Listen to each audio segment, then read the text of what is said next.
అబ్బా చెప్పరు. కర్రీ చెప్పండి, కిందటి వారం కర్రీ మీ ఇంట్లో అది గుర్తుంటుంది. మనకి కుటుంబాలతో కలిసి క్రిస్మస్ క్రీస్తుని ఆరాధన చేయడం దేవుని బిడ్డల దేవదూతలు. ఒకటి మనం ఎవరి దగ్గరికి వచ్చారనుకున్నాం? మరియ దగ్గరికి వచ్చారని అనుకున్నాం. రెండోది దేవదూత ఎవరి దగ్గరికి? యోసేపు దగ్గరికి వచ్చినట్టుగా మనం చూస్తాం. 3 గొర్రెల కాపల దగ్గరికి దేవదూత వెళ్ళినట్టుగా మనం చూసాం. 4వదిగా కూడా దేవుని దూత జ్ఞానుల దగ్గరికి, నలుగురు దగ్గరికి కూడా దేవుని దూతలు వచ్చినట్లుగా మనం చూస్తాం. కాబట్టి గుర్తు పెట్టుకోండి, జ్ఞానులు కూడా దేవుని దూత జ్ఞానులను కూడా బలపరిచింది ఒక సందర్భంలో. ఈ రోజు దేవుని వాక్యంలో మత్తయి సువార్త 2వ అధ్యాయం, త్వరగా సమయం లేదు, మనం ముందుకు వెళ్దాం. మత్తయి సువార్త 2వ అధ్యాయం బిడ్డలారా 1-2 వచనాలు చదువుదాం. రాజైన హేరోదు దినములయందు యూదయ దేశపు బెత్లెహేములో, యేసయ్య పుట్టిన ప్లేస్ పేరు బెత్లెహేములో యేసు పుట్టిన పిమ్మట ఇదిగో తూర్పు దేశపు జ్ఞానులు యెరూషలేమునకు వచ్చి, యూదుల రాజుగా పుట్టినవాడు ఎక్కడున్నాడు? తూర్పు దిక్కున మేము ఆయన నక్షత్రము చూచి ఆయనను పూజింపవచ్చిమని చెప్పేది. హల్లెలూయా. జ్ఞానులు కూడా క్రిస్మస్ చేశారు. ఎవరిని బిడ్డలారా? జ్ఞానులు కూడా ఏం చేశారమ్మా? క్రిస్మస్ అంటే ఏమనుకున్నాము? దేవుణ్ణి ఆరాధించడం. జ్ఞానులు ఎందుకు వచ్చారట? దేవుణ్ణి ఆరాధించడం. సో ఈ రోజు మనందరినీ కూడా దేవుడు, ఒకప్పుడు అజ్ఞానులు, ఈ రోజు మనం ఎలా మార్చుకుంటున్నాడు? జ్ఞానులుగా మారుస్తున్నాడు. సత్యం ఏంటో తెలుస్తుంది. ఏమా దేవుని శక్తి ఎలా ఉంటది, దేవుని ప్రేమ ఎలా ఉంటది, దేవుని మంచితనం ఎలా ఉంటది, దేవుని వెంబడిస్తే ఎలా ఉంటది, దేవుని విడిచిపెడితే ఎలా ఉంటది, ఇవన్నీ ఎవరు మనకి నేర్పిస్తున్నారు? దేవుడు మనకి నేర్పిస్తున్నాడు బిడ్డ. దేవుడు మనల్ని జ్ఞానులుగా మారుస్తున్నాడు. నమ్ముదాం. దేవుని సన్నిధిలో గడపటం ప్రపంచంలో అన్ని పనుల్లో గొప్ప పని. దేవుడితో సమయం గడుపుట. దినములు చెడ్డవి కనుక సమయాన్ని పోనివ్వకుండా ఆ సమయాన్ని ఏం చేసుకోవాలి? సద్వినియోగం. అజ్ఞానుల వలె కాక, అంటే జ్ఞానులు ఏం చేస్తారు? వాక్యాన్ని బట్టి సమయాన్ని సద్వినియోగం చేసుకుంటారు. ఈరోజు ఆదివారం విశ్రాంతి దినం, పునరుత్థాన దినం, మొట్టమొదటి దినం. ఎన్నో విషయాలు ప్రభు మనకు నేర్పించాడు. ఈ దినాన్ని, సమయాన్ని ఏం చేస్తున్నాం? సద్వినియోగం చేసుకుంటాం. దాన్ని బట్టి మనం ఎవరై ఉంటాము? జ్ఞానులం పెట్టారు. సన్నిధి పోగొట్టుకున్న వాళ్ళందరూ కూడా మరి నిజంగా ఒంట్లో బాగోక ఒకవేళ రాలేకపోతే దేవుడు వారిని కనికరిస్తాడు. కానీ అవకాశం ఉండి, ఆరోగ్యం ఉండి, అన్ని సదుపాయాలుండి దేవుని సన్నిధి బాగొట్టుకుంటే మాత్రం పెట్టారా, సోమరితనం, బద్ధకం, ఇవన్నీ కూడా రకరకాలవన్నీ పెట్టుకొని దేవుని సన్నిధికి దూరం అయితే వారు నిజంగా దేవుని దృష్టిలో ఏమవుతారమ్మా? అజ్ఞానులు. సమయం ఉండి కూడా వాడుకోలేకపోతున్నారు. అవకాశం ఉండి కూడా వాడుకోలేనటువంటి పరిస్థితులు ఈ రోజు మనం చూడగలుగుతున్నాం బిడ్డలారా. ప్రభు అయితే మనందరికీ ఆదివారం ఆయన సన్నిధిలో ఉండి ఆయన యొక్క మాటలు వినే కృప ఆయన మనకి ఇచ్చాడు. దేవునికి స్తోత్రం. బెత్లెహేములో ఇక్కడ జ్ఞానులు కూడా ఏం చేస్తారంటే క్రిస్మస్ చేస్తున్నారు. జ్ఞానుల క్రిస్మస్ బిడ్డలారా, జాగ్రత్తగా అర్థం చేసుకోండి. ప్రభు తప్పకుండా మనం పరుస్తాడు ఆయన. క్రిస్మస్ అంటే క్రీస్తును గొర్రెల కాపరులు క్రిస్మస్ చేశారు. వాళ్ళు వచ్చి దేవుణ్ణి ఏం చేశారు? ఆరాధించారు బిడ్డలారా. తర్వాత జ్ఞానులు వచ్చి దేవుణ్ణి ఆరాధించారు. దేవదూతలు కూడా ప్రభువుని ఏం చేశాయి? ఆరాధించాయి. జ్ఞానులు కూడా దేవుణ్ణి ఆరాధించినట్లుగా మనం చూస్తున్నాం. కాబట్టి మన జీవితంలో ఈ మాటలన్నీ కూడా మనం గుర్తుపెట్టుకొని, ప్రభా ఒక అజ్ఞానిని, తెలివిలేని వాడిని, అయ్యా విలువ లేనటువంటి వ్యక్తిని నాకు నీ ప్రేమ ఏంటో తెలియచేసి, నిజ దేవుడు ఎవరో తెలియచేసి, ప్రభా నిన్ను ఆరాధించేలా నీ సన్నిధిలో నన్ను ఉంచావని నిత్యము దేవుణ్ణి మనం ఏం చేసుకోవాలమ్మా? ఆరాధన చేసుకోవాలి. ఒకప్పుడు మనకి అడ్రస్ కానీ, ఒకప్పుడు మనకు విలువ కానీ, ఒకప్పుడు మనకి ఎలాంటి యోగ్యత కూడా లేదు బిడ్డలారా. సమయం వృధా చేసిన వాళ్ళం, కానీ మహిమ కలిగిన దేవుడు ఈరోజు మంచి అవకాశం మనకు ఆయన ఇచ్చాడు బిడ్డలారా. అయితే ఇక్కడ దేవుని వాక్యంలో రాజైన హేరోదు దినములు, ఏ దినముల్లో జరిగిందట? రాజైన హేరోదు దినములు. గుర్తుపెట్టుకోండి, దాదాపు బైబిల్ ప్రకారం మనం చూస్తే 5 సామ్రాజ్యాలు దేవుని వాక్యాన్ని బట్టి మనం అర్థం చేసుకోవచ్చు. మొట్టమొదటిగా బిడ్డలారా, ఐగుప్తీయులు పరిపాలన చేసేవారు. ఎవరమ్మా? ఐగుప్తీయులు, ఐగుప్తు సామ్రాజ్యం. గుర్తుపెట్టుకోండి. ఆ తర్వాత ఎవరు వచ్చారమ్మా? మాట్లాడాలి. ఆ తర్వాత ఐగుప్తీయుల తర్వాత బబులోనీయులు, బబులోను సామ్రాజ్యం. గుర్తుపెట్టుకోండి, ఇది ఎప్పుడు కూడా బైబిల్ చదువుతున్నప్పుడు మనకు అర్థం కావాలి. ఆ తర్వాత ఎవరు వచ్చారు? మాదియా, పారసీక అనేటటువంటి వారు వచ్చారు బిడ్డలారా. మీకు ఇవన్నీ కూడా ఎజ్రా, నెహెమియా గ్రంథాల్లో మనకు కనబడతాయి. మాది సామ్రాజ్యం, పారసీక కలిసి వీళ్ళు పరిపాలన చేసేవారు. పారసీక, మాదియా సామ్రాజ్యాలు మనం చూస్తాం. కోరేష్ రాజు, వీళ్ళందరూ కూడా ఆ టైంలోనే మనం చూడగలుగుతాం. తర్వాత ఇక 4వదిగా వీళ్ళు అయిపోయిన తర్వాత ఎవరు వచ్చారంటే గ్రీకు సామ్రాజ్యం. ఏ సామ్రాజ్యం అమ్మా? గ్రీకు సామ్రాజ్యం. గుర్తుండాలి మీకు, జ్ఞానం దగ్గరికి మనం వెళ్తున్నాం. సామ్రాజ్యం. ఆ తర్వాత దేవుని బిడ్డలారా ఇంకెవరు?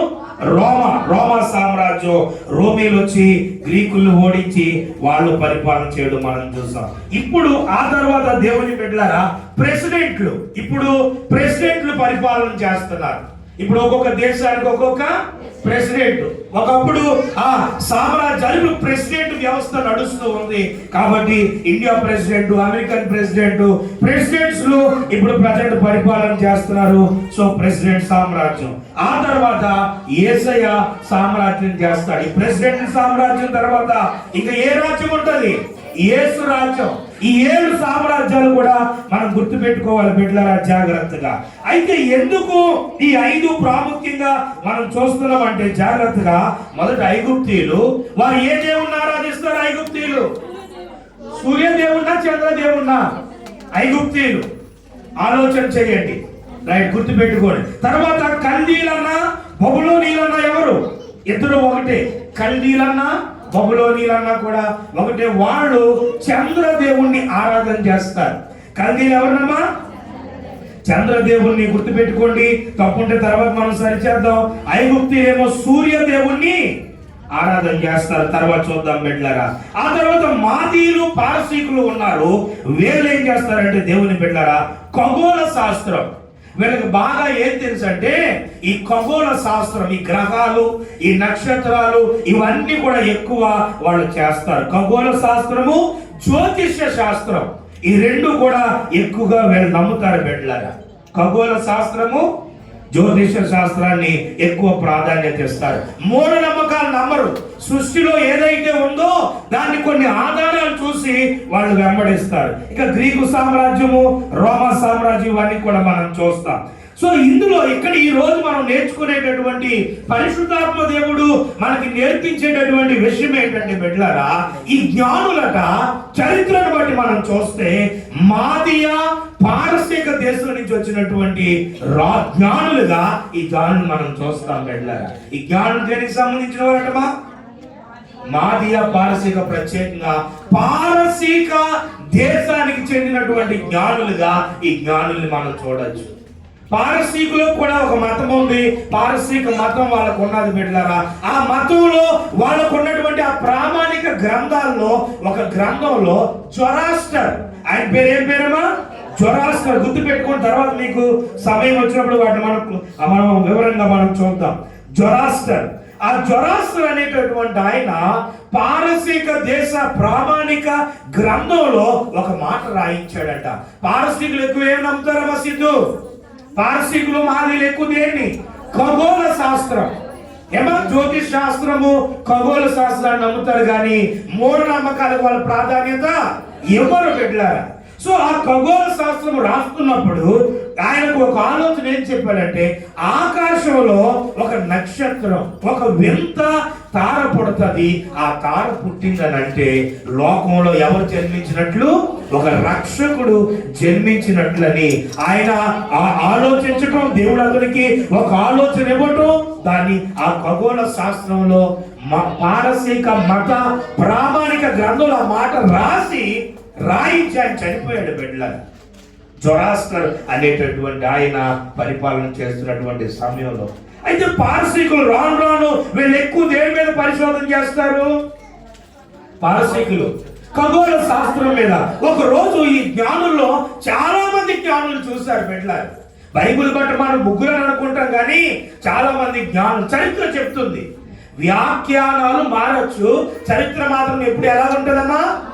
ఒకేలా ఉంటది, చరిత్ర మారదు. ఇప్పుడు నా ఊహను బట్టి నేను రాసే విధానం వేరుకుంటది, దేవుడు మీకు ఇచ్చిన ప్రత్యక్షతను బట్టి అదే అంశం మీరు రాసే విధానం వేరుగా ఉంటది.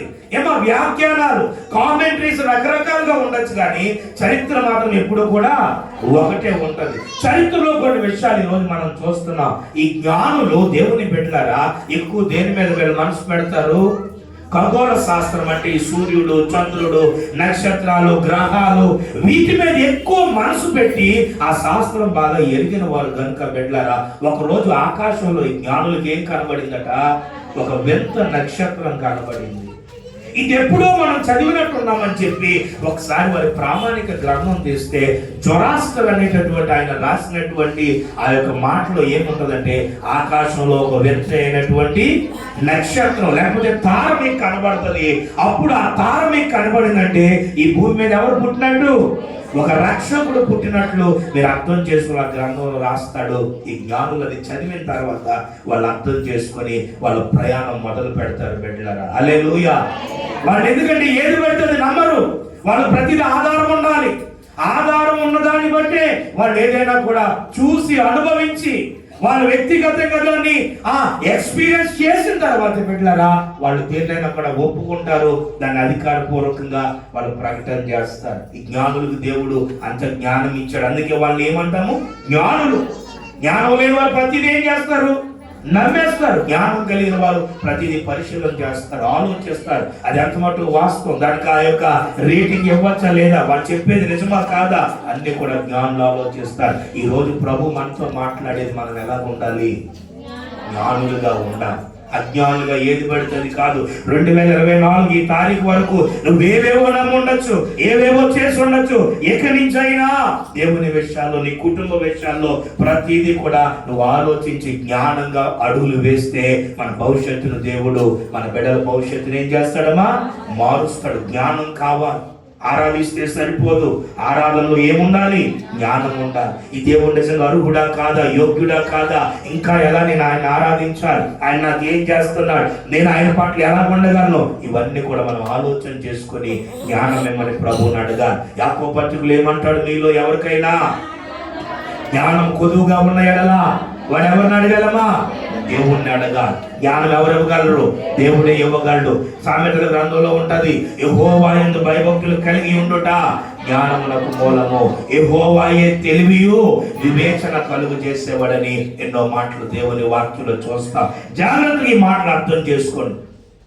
ఖగోళ శాస్త్రం మీద ఎక్కువ ఆలోచన కలిగిన ఆ జ్ఞానులకే దేవుడి నక్షత్రాన్ని చూపించాడు ఆయన. దేవునికి స్తోత్రం. ఆ శాస్త్రం తెలియని వాళ్ళు ఎంతమంది ఆ నక్షత్రాన్ని చూసినా అంత పరిశోధన వాళ్ళు చేయలేదు. చూడడం అయితే చాలా మంది చూశారు, కానీ కొంతమంది జ్ఞానులు దాని మీద దృష్టి పెట్టారు. బిడ్డలారా, గ్రంథాలు తిరగేయడం చేస్తే అప్పుడు ఆ గ్రంథంలో ఉన్న మాట, జొరాస్టర్ అనేటటువంటి ఆయన రాసిన మాట వాస్తవంగా వాళ్ళకి అనిపించింది. దేవునికి స్తోత్ర. సో అప్పుడు జ్ఞానులు బయలుదేరారు. అక్కడ రాశాడు, తూర్పు దేశపు జ్ఞానులు. ఏమా, ప్రభువుని అందరూ నమ్ముకుంటారు. ప్రభువుని అందరూ నమ్ముకోవడం గొప్పతనం కాదు, ఎంతమంది ఆయన్ని వెంబడిస్తున్నారు, ఎంతమంది నిజమైన ఆరాధన, ఎంతమంది నిజమైన భక్తి, ఎంతమంది యథార్థ జీవితం కలిగి ఉన్నారు అనేది ఎవరికి కావాలి?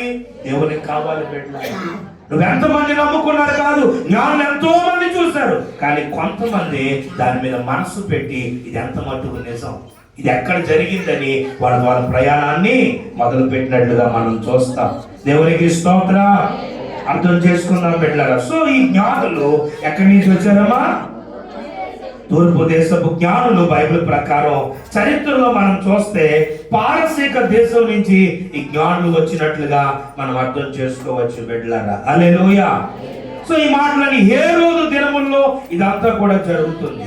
వాళ్ళు తూర్పు దేశపు జ్ఞానులు అని దేవుని వాక్యాన్ని బట్టి మనం ఆలోచన చేస్తున్నాం. అయ్యా మేము ఎక్కడ చూసాం ఆ యొక్క నక్షత్రం?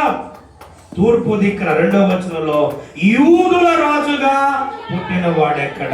యూదుల రాజుగా పుట్టినవాడు ఎక్కడ అని వాళ్ళు ప్రశ్న వేసి, ప్రభా అయ్యా మేము తూర్పు దిక్కున తూర్పు దేశంలో ఎవరున్నారు? తూర్పు దేశంలో జ్ఞానులు. నక్షత్రం కూడా ఏ దిక్కున్నది వాళ్ళకు కనిపించిందట. అంటే దేవుడు ఎవరికి దాన్ని చూపిస్తే దాన్ని అర్థం చేసుకొని సత్యాన్ని తెలుసుకోగలరో వాళ్ళకే దేవుడు దాన్ని బయలుపరిచాడు. ఏమా తూర్పు దిక్కున కాకుండా మిగతా 3 దిక్కుల్లో ఎక్కడ ప్రత్యక్షమైనా వాళ్ళకి ఆ మహిమ తెలిసేది కాదు. అందుకే దేవుడు కూడా మన జీవితాల్లో మన విశ్వాసాన్ని బట్టి, మన జ్ఞానాన్ని బట్టి, మన భక్తిని బట్టి, మన యథార్థతను బట్టి దేవుడికి మనం ఏమేమి చేయగలుగుతున్నామో దానిని బట్టి మన కుటుంబాలను కూడా దేవుడు ఏం చేస్తాడు? ఆశీర్వదించగలుగుతాడు. దేవునికి స్తోత్రం. ఒక నక్షత్రం ఎవరిని నడిపించింది? జ్ఞానులు నడిపించింది. ఎందుకు జ్ఞానులు నడిపించింది? జ్ఞానులకి నక్షత్రం గురించిన శాస్త్రము తెలుసు. దేవుని బిడ్డలారా, అందుకే దేవుని గురించి మనం తెలుసుకుంటేనే దేవుడు మనల్ని నడిపించగలుగుతాడు. దేవుళ్ళో మనం నడవగలుగుతాం. అందుకే ప్రతిరోజు ఎక్కడున్నా అవకాశం దొరికినప్పుడల్లా ఎవరి గురించి తెలుసుకోవడానికి, దేవుని గురించి తెలుసుకోవడానికి మనం ప్రయత్నం చేయాలి. దేవునికి స్తోత్రం. జ్ఞానుల్ని నడిపించిన దేవుడు మనల్ని కూడా ఏం చేస్తాడమ్మా? నడిపిస్తాడు. అందుకే ఎక్కువ దేవుని గురించి తెలుసుకుందాం. ఇంకా ఆయన ప్రేమ, ఇంకా ఎలా లోబడాలి, ఇంకా ఎలా తగ్గించుకోవాలి, ఇంకా ఎన్ని మాటలు వచ్చినా ఎలా మన కోపాన్ని మనం కంట్రోల్ చేసుకోవాలి. ఏమా ఇవే కదా మనకు అడ్డొచ్చేవేంటి? ఈ కోపము ఇవన్నీ కూడా మనకు అడ్డొస్తున్నాయి. వాటిని చంపుకోవాలి. భార్య మంచి మాట చెప్పినప్పుడు భర్త వినాలి. భర్త ఏదైనా మంచి విషయం చెప్పినప్పుడు భార్య దాన్ని అర్థం చేసుకోవాలి. పిల్లలు కూడా తల్లిదండ్రులు మంచి చెప్పినప్పుడు ఏం చేయాలి?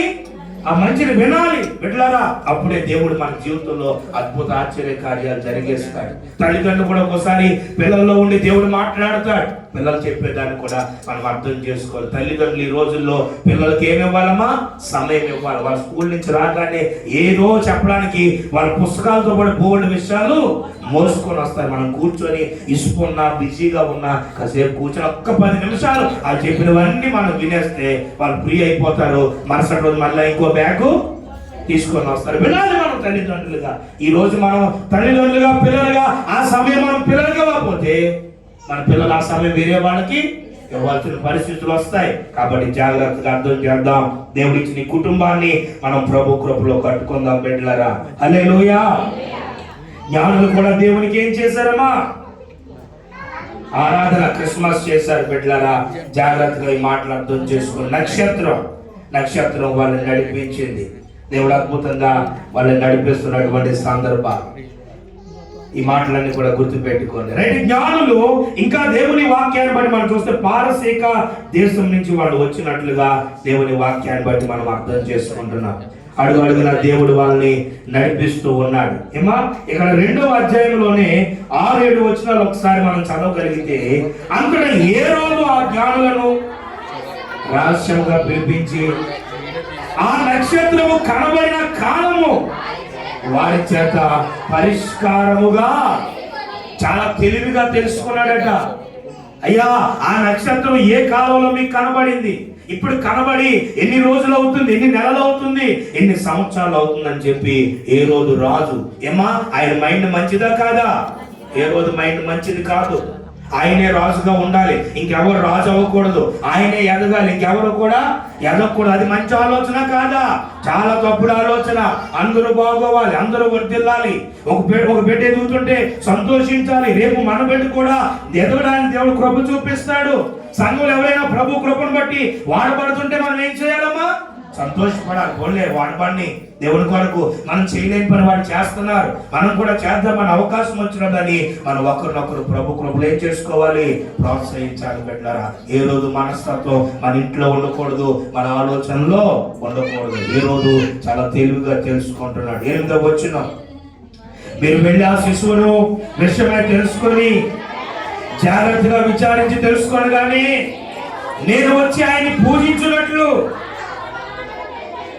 ఎవరు క్రిస్మస్ చేస్తారని ఏ రోజు చేస్తాడట, ఏ రోజు క్రిస్మస్ చేస్తారని జ్ఞాపకం చేస్తున్నాడు. బిడ్డలారా ఏమా జాగ్రత్త గుర్తుపెట్టుకుందాం. ఏ రోజు క్రిస్మస్, ఏ రోజు క్రిస్మస్ చేస్తాడట, కానీ అది నిజమా అబద్ధమా?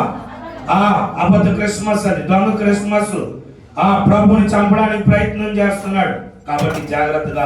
చాలా మంది క్రిస్మస్ చేస్తారు, కానీ ఆ క్రిస్మస్ లో వాళ్ళ గొప్పలు వాళ్ళు ఇదే ఉంటారు తప్ప అక్కడ దేవునికి ఏమి కూడా మహిమ ఉండదు. అందుకే మనం ప్రతి ఇంట్లో ఎక్కడ ప్రార్థన జరిగినా ఎవరిని మనం అందరం కలిసి ఆయనే మహిమపరచబడాలి. ఒక క్యాండిల్ వెలిగించిన, ఒక కేక్ కట్ చేసిన, ఒక వాక్యం విన్న ఎక్కువ టైం ఎవరికి?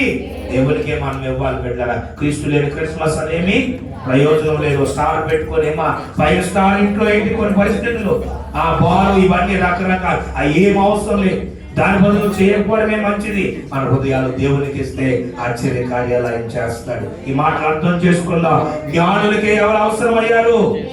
యేసయ్య అవసరం అయ్యాడు. బిడ్డలారా ఈ జ్ఞానులు లోబడే జ్ఞానులు, ఈ జ్ఞానులు సత్యాన్ని వెతికేటటువంటి జ్ఞానులు. జ్ఞానవంతులు ఏం చేస్తారమ్మా? సత్యాన్ని వెతుకుతారు. ప్రతి అబద్ధాన్ని నమ్మరు. ప్రతి సత్యం కాదు, ఎంత మటుకు సత్యమో. అందుకే నీకు ఎంతమంది ఎన్ని చెప్పినా అది ఎంత మటుకు నిజమో అబద్ధమో మనం గ్రహించుకొని ఏం చేయాలమ్మా? నమ్మాలి. ప్రతిదీ నమ్మకూడదు. నువ్వు ప్రతిదీ నమ్ముతున్నావంటే ఎవరు? నువ్వు అజ్ఞానివి.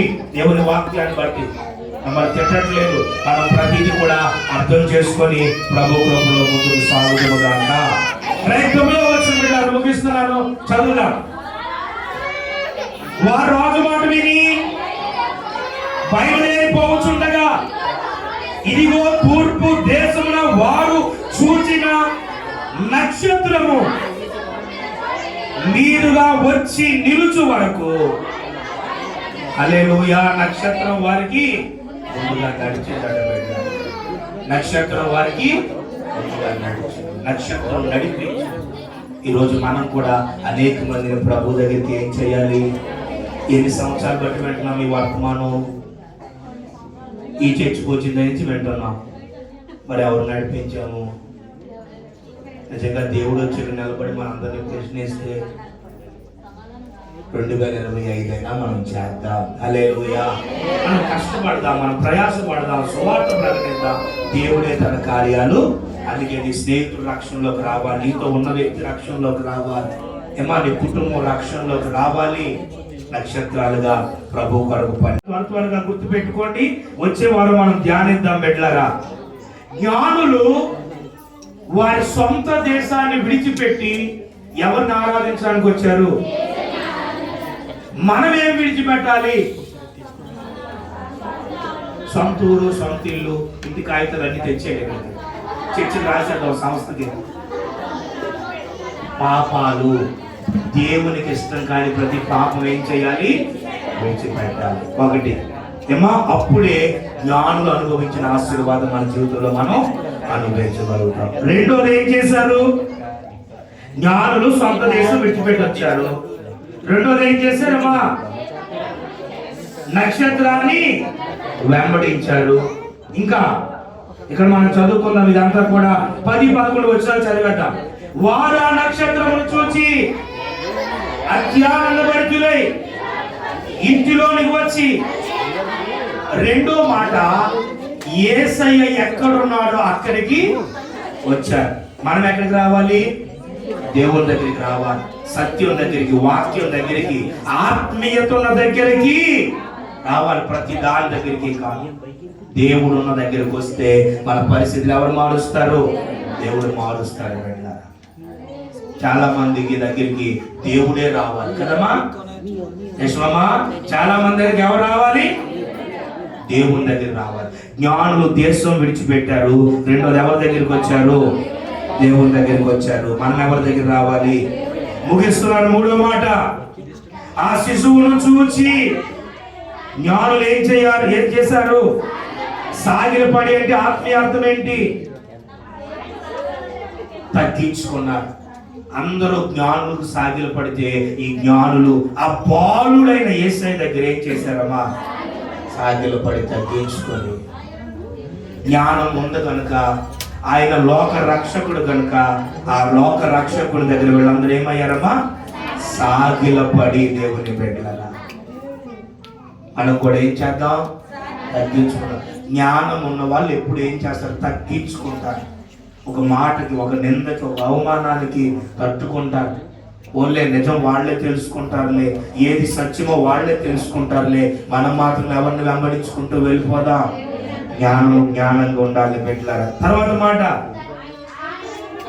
పూజించి అంటే ఏంటమ్మా? ఆరాధన. ఆరాధన. జ్ఞానులు ఏం చేశారు? తగ్గించుకొని. ఆరాధన ఎలా చేయాలి?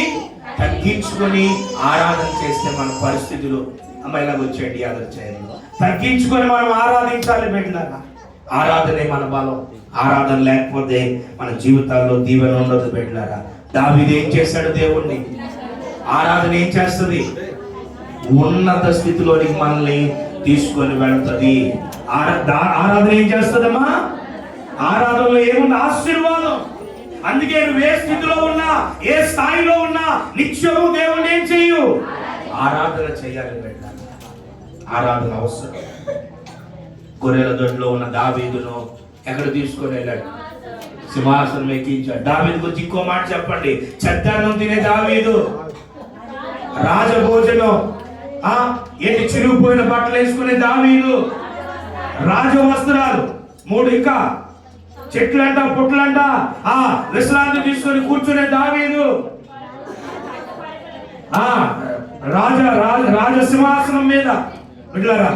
అమ్మా, గొర్రెల కాపరి, ఇశ్రాయేలీయులకు ఏలికగా, రాజుగా దేవుడు మార్చాడు. ఏంటి అతని సీక్రెట్ ఏంటి? ఎక్కువ దేవుడిని ఏం చేస్తాడు? ఆరాధన. ఆరాధనలో ఆశీర్వాదం బిడ్డలారా. ఒకప్పుడేమో ఏంటి? దుడ్డుగారు అతని చేతిలో ఏముండేది? ఇప్పుడు అతని చేతిలో రాజదండం. ఆయన ఏమి అంటే అది జరగవలసిందే. ఆ దండము ఎవరి వైపు చాపితే అక్కడ కార్యాలు జరగవలసిందే. 40 సంవత్సరాలు దేవుడిని బిడ్డలారా.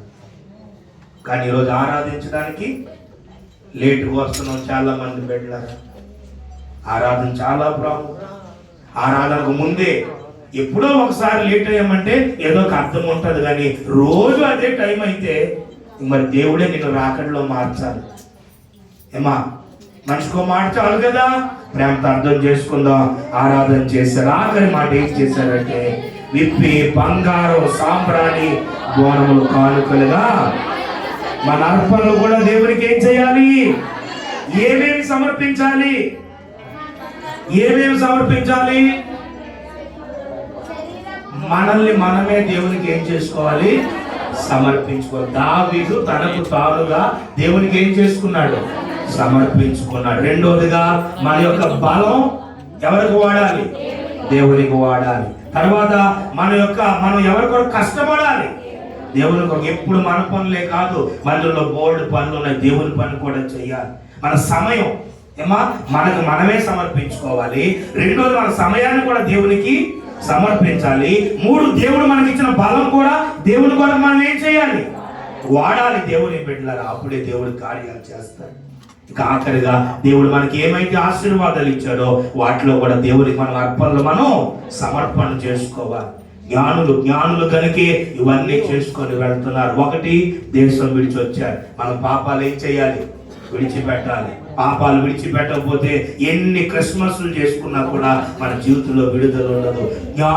జ్ఞాని పాపాన్ని విడిచిపెడతాడు బిడ్డలారా. తర్వాత రెండోది, ఎవరి దగ్గరికి వస్తాడు? జ్ఞానవంతుడు దేవుని దగ్గరికి, సత్యం దగ్గరికి వస్తాడు. మూడోదిగా, సాగిలపడి తగ్గించుకొని దేనత్వం కలిగి బిడ్డలారా జ్ఞానులు ప్రభు దగ్గర. అక్కడ ఓ మాట చూస్తాం, మరియకు సాగిల పడలేదు కానీ ఆ శిశువుకు. మరియ ఒక సాధనమే తప్ప మరియ ఆరాధించబడ్డానికి అర్హురాలు కాదు దేవుని బిడ్డలారా. మరియను చూశారట. అక్కడ మనం చూస్తాము 11వ వచనం, ఆ శిశువును చూచి ఎవరి దగ్గర సాగిలపడ్డారు? మరియ దగ్గర కాదు, శిశువు దగ్గర. ఎందుకంటే వీళ్ళు ఎవరు జ్ఞానం కలిగిన వారు. జ్ఞానం లేని వారు అన్ని నమ్ముతారు, అన్ని చేస్తారు. జ్ఞానం ఉన్నవారు దేవునికి మాత్రమే ఏం చేస్తారు. ఎందుకంటే మరియ మన కొరకు దెబ్బలు తినలేదు, మరియ మన కొరకు రక్తం కార్చలేదు, మరియ మన కొరకు సిలువకు ఎక్కలేదు. ఆమె ఒక సాధనం. మన కొరకు ప్రాణ త్యాగం చేసింది ఎవరు? యేసయ్యే. కాబట్టి యేసే దేవుడు బిడ్డలారా. కాబట్టి మరియమ్మను గౌరవించాలి తప్ప మనం ఎప్పుడు కూడా ఆమెను పూజించడానికి, ఆమెని దేవునిగా. జ్ఞానులే మనకు ఒక ఉదాహరణ. మరియ దగ్గర సాగిలు పడినట్లేదు కానీ ఇద్దరిని చూశారు చూడడం, కానీ శిశువు దగ్గరే సాగిలు పడి ఎవరిని ఆరాధించారు? దేవున్నారు. అలాంటి జ్ఞానం కలిగి మనం నడుచుకుంటకు దేవుడు మనకు సహాయం చేయను గాక. మోకరించి చిన్న ప్రార్థన చేసుకుని ఫోటో దగ్గరికి వెళ్ళిపోయి అటు నుంచి అడుగు వందనాలు చెప్పుకొని వెళ్దాం బిడ్డలారా. స్తోత్రం ప్రభా, స్తోత్రం ప్రభా, గొప్పవాడివి నా తండ్రి. చిన్న ప్రార్థన. అయ్యా, జ్ఞానుల వలె నడుచుకోవడానికి నాకు సహాయం చేయండి. ఎవరి మీద కూడా ప్రేర్ చేసుకోండి, అడగండి, అలా మోకరించి అడగండి. ఫోన్ తీయండి, ఒక్క 5 నిమిషాలు. ఎవరి మీద మోకరించండి, ఒక్క 5 నిమిషాలు. చిన్న ప్రార్థన. ప్రభా, జ్ఞానుల్ని వాడుకున్నావు ప్రభా. తండ్రి, నేను కూడా పాపం విడిచిపెడతానయ్యా. నేను కూడా ప్రభా ఈ చీకట్లన్నిటికీ, ఆకర్షణలన్నిటికీ దూరం చేయబడతాను. నీ ప్రేమ కావాలి ప్రభా. సాగిపడే మనసు నాకు ఇవ్వండి తండ్రి. పెద్దవారు ఏం చెప్పినా ప్రభా, మంచి ఎవరు చెప్పినా కూడా వినే మనసు నాకు ఇవ్వండి. చిన్న ప్రార్థన. ప్రార్థన చేసుకున్నారు బాబు. ప్రార్థన ప్రార్థన ప్రార్థన అంటే అన్ని ఆపేసి స్తోత్రం స్తోత్రం స్తోత్రం. గొప్పవాడు అయ్యా, జ్ఞానుల వలె నాయన. నిజమే, ప్రతిదీ నమ్మేస్తున్నాం ప్రభా, ప్రతిదీ నిజం అనుకుంటున్నాం అయ్యా. ప్రతిదీ తెలుసుకునే కూడా తెలుగు పారసీక జ్ఞానులకు నువ్వు ఇచ్చిన జ్ఞానం ప్రభా మాకు దయచేయండి ప్రభా. అయ్యా, మందిరానికి రావాలి ప్రభా. అయ్యా తండ్రి, నిన్ను ఆరాధించాలి. గొప్ప కృపలతో నీవు ధైర్యపరుచున్నా ప్రభా. ప్రభా కార్యాలు, యేసయ్యా కార్యాలు నాకు గొప్ప కృపలతో నింపు. జ్ఞానులు క్రిస్మస్, మా ఇంట్లో జ్ఞానులు క్రిస్మస్ జరగడానికి నేనే ఒక జ్ఞానిగా అయ్యా, నక్షత్రము నీ దగ్గరకు నడిపించినట్లుగా నేను ఈ సంవత్సరం ఇన్ని సంవత్సరాలు చేయలేకపోయాను. క్షమించయ్యా, ఈ సంవత్సరం నీ కొరకు కష్టపడతాను. ఏం చేశానయ్యా నీ కోసమని ప్రశ్న వేసుకుంటే ప్రభా, అయినా తల్లి చాలా వెనకబడి ఉన్నాను ప్రభా. ఒక్కోసారి నీకు ఇచ్చే వాటిలో కూడా దొంగగా ఉన్నాను ప్రభా. దొంగతనం చేస్తున్నాను ప్రభా. నీకు చెందవలసినవి కూడా నేను ఒక్కోసారి చేసుకోలేకపోతున్నాను. వాక్యాన్ని బట్టి చూస్తే నేను ఒక దొంగనని నీ వాక్యం జ్ఞాపకం చేస్తుంది ప్రభా. ఆ స్థితి నాకు వద్దు. ఈ సంవత్సరం నుంచి, ఈ రోజు నుంచే అన్నిట్లో కూడా ప్రభా అయ్యా, ఇదిగో నన్ను నేను సమర్పణ చేసుకోవడానికి, నా సమయం నీకు ఇవ్వడానికి అయ్యా, నా కష్టం, నా బలం నీ కొరకు వాడడానికి, నువ్వు ఇచ్చిన దాంట్లో ప్రతిదీ నీకు ఇవ్వడానికి నన్ను వాడుకో ప్రభా. జ్ఞాని వలె నన్ను దీవించు. నా భర్తను ఒక జ్ఞానిగా చేయి, నా బిడ్డల్ని జ్ఞానవంతులుగా చేయి ప్రభా. కృప దయచేయండి. సమస్తం నీ చేతులకు అప్పగిస్తున్నాం. మొదటి లైన్లో మొదటి బిడ్డ నుంచి బయట ఆఖరి బిడ్డ వరకు అయ్యా, పురుషులను, స్త్రీలను, ఎవరి బిడ్డలను ప్రభా, చంటి వారిని అందరినీ బలపరిచి మీరు వాడుకోండి ప్రభా. నా దగ్గర ఇంకా ఆరోగ్యాలు ఇచ్చి ఎన్నో కార్యాలు చూడడానికి బిడ్డలు నిలబెట్టి వాడుకోమని ప్రకటింపబడే ప్రతిదీ నీ పాదాల దగ్గర పెడుతూ ఫలభరితమైన జీవితాలు ప్రభా అయ్యా, ఈ సంవత్సరం అన్ని విధాల్లో ప్రభా వర్ధిల్లునట్లుగా ప్రభు దయచేయండి. మిగిలిన కొద్ది దినాలు కూడా ఆశీర్వాదకరంగా, క్షేమకరముగా మీరు జరిగించమని ప్రార్థన చేస్తున్నా. ప్రతి ఇంట్లో సమృద్ధి ఇవ్వండి. ఆర్థిక స్వేచ్ఛ, ఆర్థిక సమృద్ధి అన్ని కలుగు చేసి వాడుకో అయ్యా. బిడ్డల హస్తాలు బలపరచు. యేసు నామములో దీవిస్తూ ప్రార్థించి పొంది ఉన్నామని వేడుకుంటున్నాం తండ్రి. ఆమేన్. యేసు రక్తము జయము, శిలువ రక్తము జయము, సంపూర్ణ విజయం కలుగును గాక. ఆమేన్. పరలోకమందున మా తండ్రి, నీ నామం పరిశుద్ధపరచబడును గాక. నీ రాజ్యం వచ్చును గాక. నీ చిత్తం పరలోకము నెరవేర్చబడును గాక. మన దిన ఆహారం మాకు దయచేయి. నేను అపరాధం చేసిన క్షమించిన ప్రకారం మాకు చెల్లించు. శోధనలోనికి తేక కీడును తప్పించు. రాజ్యము, శక్తియు, మహిమయు నిరంతరం నీవు నా తండ్రి. ఆమేన్. ఆమేన్. అందరూ లేచి నిలబడతాం బిడ్డలారా. నాన్నగారు ఆశీర్వాదం ఇస్తారు. ఎవరున్నారో మందులు అందరూ కూడా అక్కడ బయట మనం బోర్డు దగ్గర నిలబడదాం. తమ్ముడు ఓ ఫోటో తీసుకొని చక్కగా క్యాలెండర్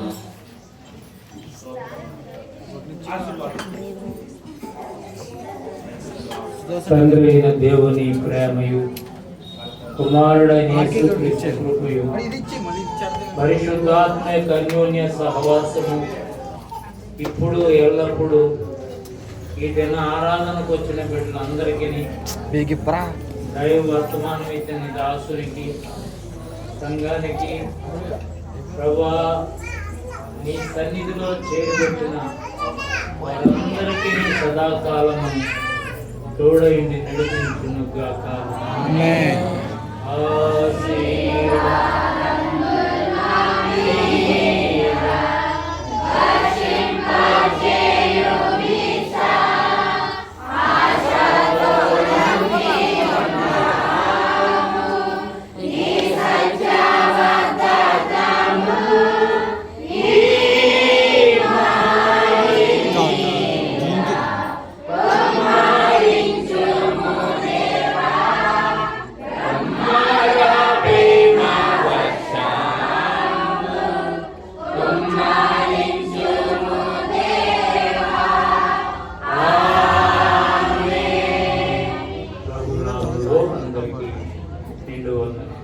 అన్న అయ్యగారికి అమ్మగారికి 2 సైడ్లు బయట పెట్టుకుని పదండి. అందులో బోర్డు దగ్గరికి వెళ్దాం. దండమ్మ